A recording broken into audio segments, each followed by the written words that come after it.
Hello everyone, and welcome to my channel. I'd love it if you could leave a comment letting me know where you're listening from around the world. Also, don't forget to like and subscribe if you're enjoying this video. Story 1. It was the last week of July, hot and humid in Lahore, the kind of heat that clings to your skin like something alive. My cousin Denial and I had spent most of the afternoon wandering around the packages mall, drinking cold sodas, wasting time before heading home. We were both bored, sweaty, and in that odd headspace where everything feels a little surreal, like you're walking through a dream, but you don't know it yet. We were headed toward the food court, arguing about whether to get fries or momos, when Denial suddenly stopped and pointed. Bro, look at that. Tucked between a dead phone repair kiosk and a broken claw machine was an old photo booth. One of those retro-looking things with a faded red curtain and a scratched-up mirror stuck to the side. The lights above it flickered weakly, and the air around it felt oddly cooler than the rest of the mall. It actually works? I asked. There was a soft buzzing hum, and a glowing green light above the coin slot blinked. Somehow, yeah, it worked. We laughed and decided to go for it. Why not? Take a few goofy photos, post one on Insta, and call it a day. We stepped inside. The inside smelled like old paper and damp fabric, like a storeroom no one had opened in years. The seat squeaked when we sat down, and the air felt thick, like we were breathing in something that didn't want to be disturbed. But we were idiots, full of sugar and boredom, and didn't think much of it. Denial hit the button. The countdown blinked. 3, 2, 1. Flash. We made faces, peace signs, stuck our tongues out. We laughed and slapped each other's arms, doing what cousins do when no one's watching. The booth flashed 4 times, each light a little dimmer than the last. After the final one, the machine whirred like an old printer waking up from a long nap, then began spitting out the photo strip. I pulled it out with a grin. That grin died the second I looked at it. For photos, in every single one, there was a third figure, standing directly behind us. The first thing I noticed was the height.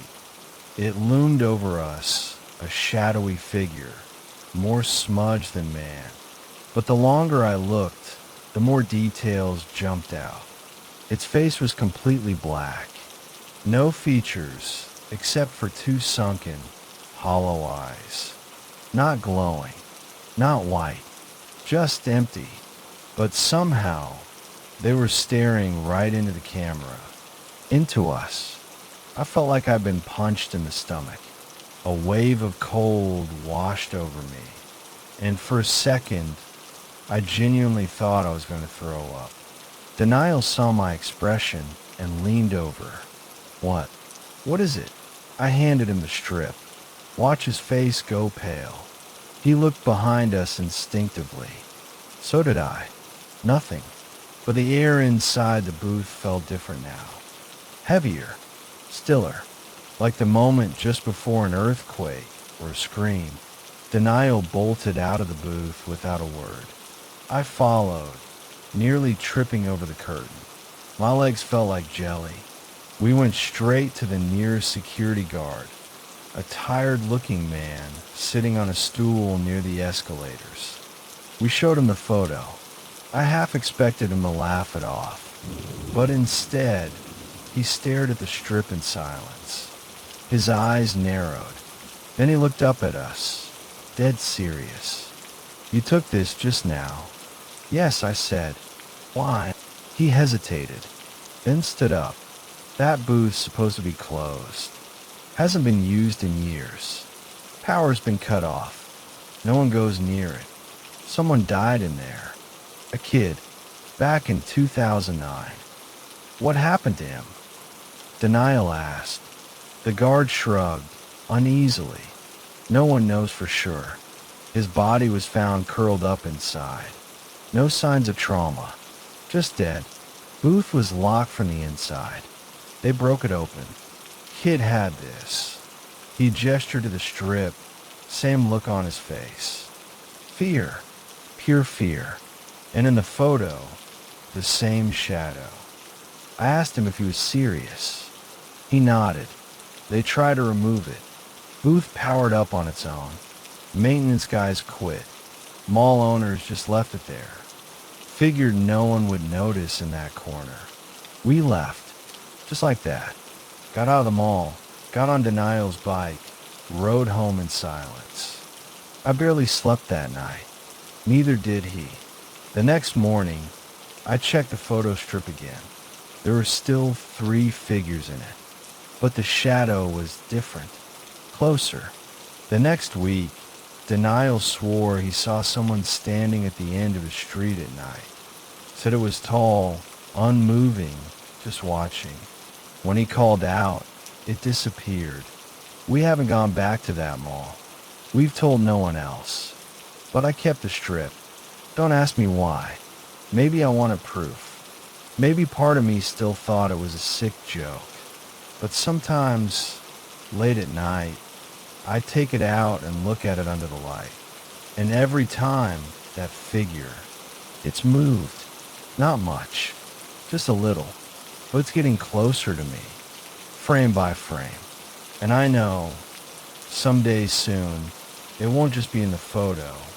Story 2. Back in 2016, I was a third-year university student in Islamabad, living off campus in one of those aging, crumbling apartment blocks that smell like damp carpet and forgotten dreams. It was cheap, dirt cheap, and I was broke, so I signed a lease without thinking twice. Small kitchen, single bedroom, mold and bathroom. It wasn't much, but it was mine. The first week was uneventful, unless you count the tap water tasting like rust and the flickering hallway lights that buzzed like dying bees. But around the 10th night, I started hearing something. It began subtly, just scratching sounds above the ceiling near my bed. At first, I chalked it up to rats or squirrels, maybe even a stray cat that had somehow climbed into the roof through the vents. Islamabad isn't exactly overrun with wildlife, but it wasn't impossible. The noise always started after 1 a.m. and lasted maybe 10 to 15 minutes. Light scratching at first, like nails on old wood, then heavier thumps, followed by silence, as if something was crawling above me, and then just stopping. I told myself it was nothing. Then came the whispers. Not loud, faint, so faint I couldn't make out words, only the presence of them. Like the tail end of a sentence, a breathy sigh.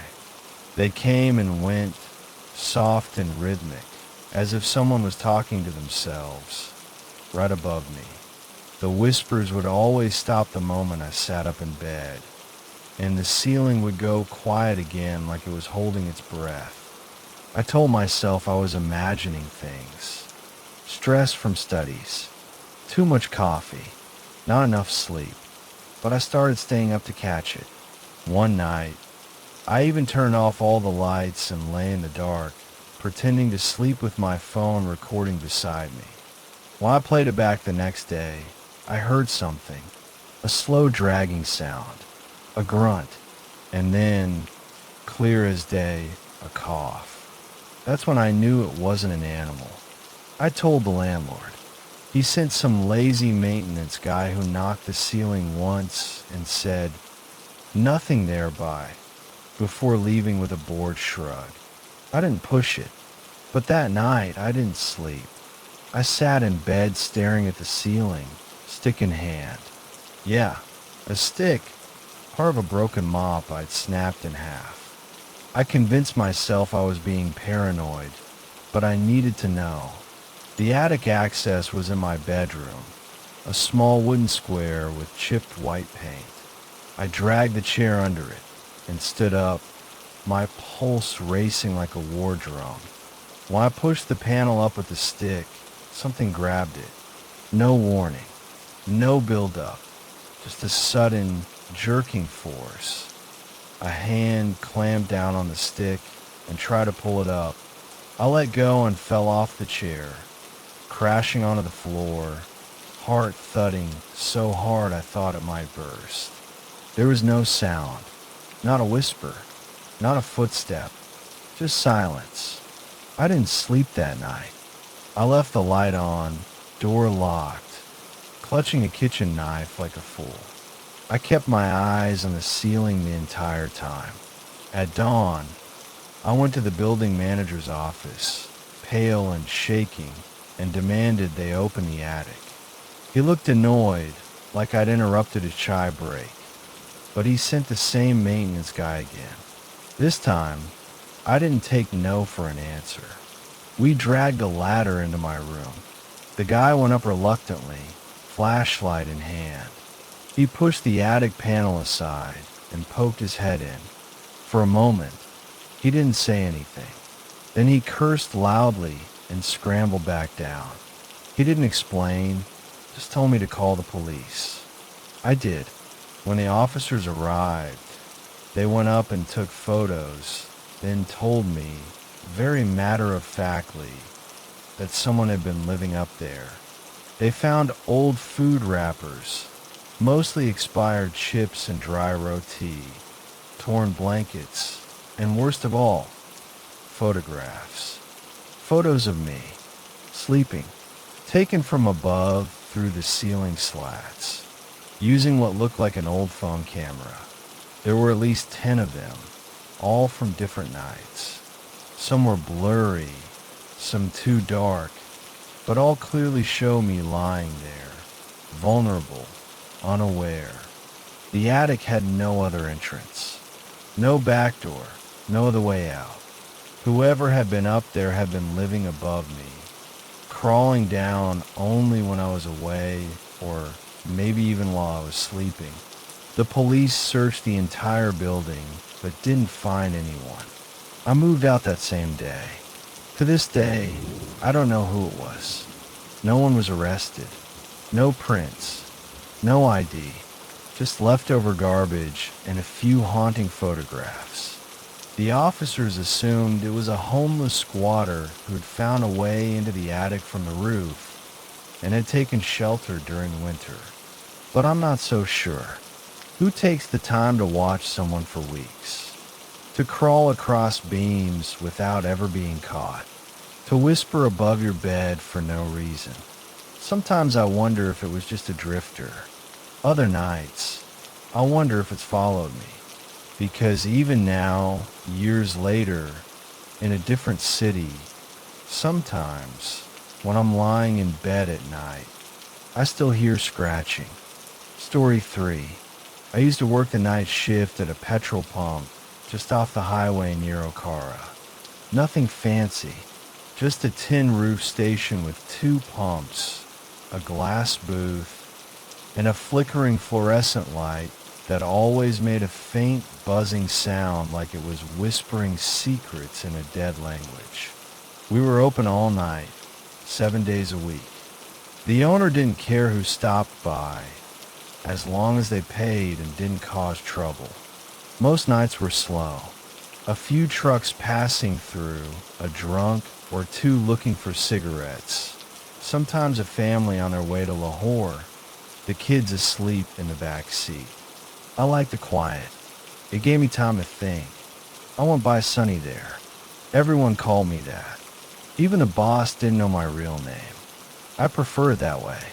Left the past where it belonged, behind me. I wasn't hiding anything criminal, just life stuff. Pain, regret, people I didn't want to be anymore. Then he came. It was just after 3 a.m. I remember because the air had shifted, like the wind stopped breathing. No cars on the road. No sound but the faint hum of the lights above me and the chirp of some insect dying somewhere in the grass. I was leaning on the counter inside the booth, half asleep, when I saw him. A man, dressed in all white, a long, linen-like corda, loose pants, and no shoes. He didn't look dusty, no dirt on his clothes, like he hadn't walked here, just appeared. His skin was pale, not in the way of illness, but like he hadn't seen sunlight in years. His eyes, they were black, not just dark black, no whites, no light reflecting off them, just voids, two pits of absence. He didn't speak at first, just stood by the pumps, staring directly at me. I stepped out of the booth. "Petrol?" I asked, forcing a smile. He didn't move, didn't blink. Then he said my name, not Sonny, my real name, the one I hadn't heard in years, the one only a handful of people still knew. It hit me like a punch to the chest. I froze. "What did you say?" His mouth curled into a soft, almost sad smile. "Not yet," he said. "Not yet what?" I asked, but he didn't answer.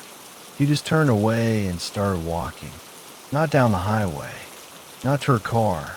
He walked straight into the open field next to the pump, where the wild grass reached knee-high and jackals cried in the distance.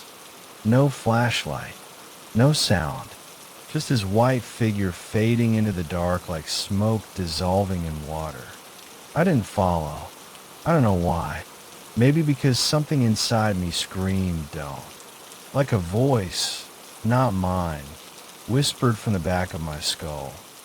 Let him go. I barely slept the next morning. When I came in for the shift the next night, something felt off the moment I stepped out of the rickshaw. The air smelled like burnt metal, and there were no sounds. Not a single bird, dog, or distant motor. Then I saw the pump. The front of the booth had been smashed. Glass everywhere.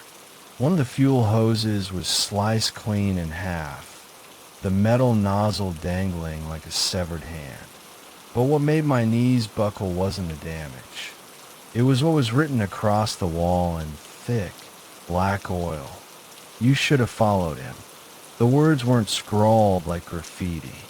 They were precise, sharp, like someone had painted them with calm purpose. I couldn't stop staring at them. "You should have followed him." I kept hearing that line in my head all night, like it was stuck in a loop. A part of me started wondering, what would have happened if I had? Where would that field have taken me?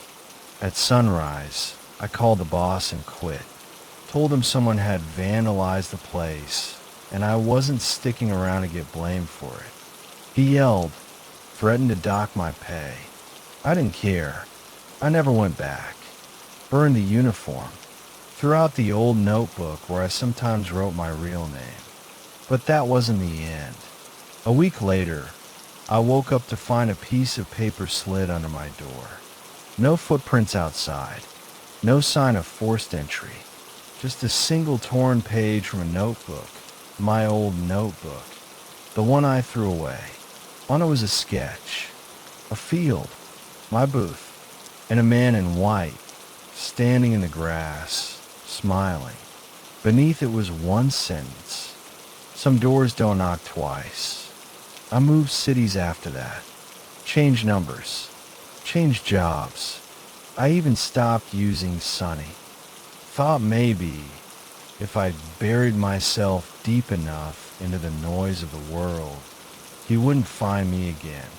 But sometimes, usually around 3 a.m., I still wake up sweating, the image of those black eyes burned into my mind. And sometimes, just sometimes, I hear the hum of those flickering lights again, even when the room is silent. Story 4. People in my village love to talk. They gossip about everything, from whose goat wandered off into whose field, to which girl ran off with a boy who wasn't her cousin. But there's one thing they talk about in hushed tones, like even the wind might be listening. They call it the dying house. It's this two-story skeleton of a building near the riverbend. Cracked walls, vines swallowing windows, and rusted gates that screech when the wind hits them. It was once a school, long before I was born. Burned down in the late 80s, they say. Some say it was an accident. Others whisper that a teacher locked herself in one of the upstairs rooms and set the place on fire with her students inside. They never found her body. Growing up, my friends and I would dare each other to go near it. Toss a stone at the wall, scratch our names on the door, run around it at night. Nothing ever happened. So, when they dare me to go inside and take a selfie at the second floor window, the one with shattered glass and the warped wooden frame, I shrugged and said yes. It was a dead night. No moon, just a smear of gray clouds like God had forgotten to paint the sky. The trees stood still. Even the dogs weren't barking. My phone battery was low, but it had just enough juice for a few photos. I remember stepping through the front door, pushing it open with my foot. The hinges let out a tired groan, like the building didn't want to be disturbed. Inside, it smelled like time had given up. Mold, dust, something like burnt fabric. I walked slowly, careful not to trip over the broken tiles and scattered wood. My torch flickered, but I wasn't scared. Not really. It was just a dead building. A shell. I kept telling myself that. The stairs creaked under my weight, each step like a heartbeat in a dead man's chest. The second floor was colder and quieter. Not a single sound. Just a faint crunch of grit beneath my shoes and the soft wheeze of my breath. The broken window waited at the end of the hallway. Framed in crumbling plaster, it looked out over the dark fields, the glass jagged and fractured like a puzzle no one could solve. I stood in front of it, held up my phone, and smiled. Click. Just one photo. Then I turned and walked out. I didn't look back. Not until I got home. I was lying on my bed when I opened the gallery, expecting the usual blur, maybe a smudge of moonlight. But the picture was sharp. Too sharp. I was standing there. Yes, smiling like an idiot. But I wasn't alone. Behind me, in the window's reflection, was a girl. Not a shadow. Not a trick of light. A girl. She had pale skin, almost blue, like she'd been pulled out of a freezer. Her lips were cracked, the corners lifted in a faint, unnatural grin. And her eyes, those eyes, were pitch black. No whites, just pools of night. Her hair floated around her head as if she were underwater. But it was her hand that made me drop the phone. She was holding mine, not reaching, not touching, holding. I could see the fingers wrapped around my wrist. Thin, long, with blackened nails. I don't know how I didn't feel it at the time. My hand had been cold all night. I'd even rubbed it on my jeans while walking back. But I thought it was the chill. I thought wrong. I didn't tell anyone. Not at first. I didn't want the jokes, the teasing. So I deleted the photo and tried to forget. But the thing is, I couldn't. Because every night after that, I started hearing tapping on my window. Slow, rhythmic, like someone knocking with their fingernails. Even when it wasn't windy. Even when I pulled the curtain tight and covered my head with a blanket, the tapping continued. One night I looked. I don't know why. Maybe I was just tired. Maybe I thought it was a branch. But it wasn't. It was her. Her face pressed against the glass, hair drifting sideways, eyes staring into mine, and her hand, still reaching. The next morning, I packed up and left the village. Told my parents I needed to go to the city for work. They didn't ask too many questions. I didn't give them any answers. But a week later, I got a call from my friend Hassan, the same one who dared me to go inside. "Did you hear about Jamil?" he said, his voice shaking. Jamil had gone to the house, tried to take a video. His body was found 3 days later in the field behind it. The police said he probably fell from the second floor and crawled before collapsing. But Hassan said something else. They found glass in his hand, he whispered, like he'd smashed through a window. "But there's no glass in that window anymore, right?" "Right, because it was all in her." They sealed the building after that, welded the door shut, put up signs. But you can't lock something like her away. Sometimes when I walk past mirrors, I check to see if she's there. Sometimes she is, and sometimes she smiles.